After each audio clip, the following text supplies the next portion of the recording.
Cedric Maake, the South African serial killer with no apparent motive. On paper, Cedric was a success story.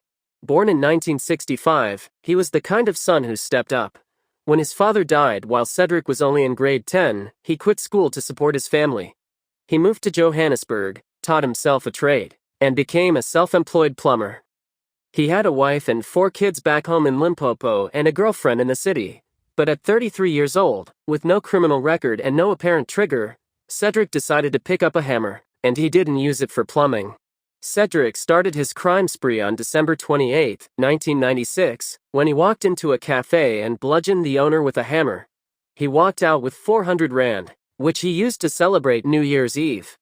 A week later, he used a shifting spanner to knock a shop owner unconscious just to steal 5 pairs of trousers. Then came the tailors. Cedric would walk into small tailor shops in the inner city, wait for the right moment, and crack skulls with a hammer before emptying the till. His first murder victim died in the hospital after a hammer attack. Cedric was effectively working a second job, one that paid in blood and stolen money. But Cedric wasn't just a city predator, he had a second territory, Wemmer Pan. Here, the hammer killer became a different kind of monster. He targeted couples sitting in the quiet dark of their cars.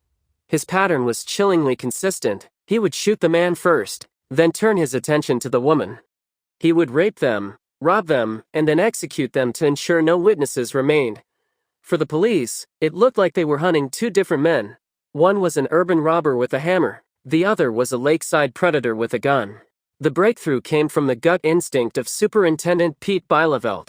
Bijleveld realized there was an overlap in the geography of the hammer killings and the Wemmer Pan murders. On January 12, 1998, Bijleveld went to a pawn shop where Cedric had sold a victim's bicycle for a measly 120 rand. The name on the receipt was Patrick Mokoena.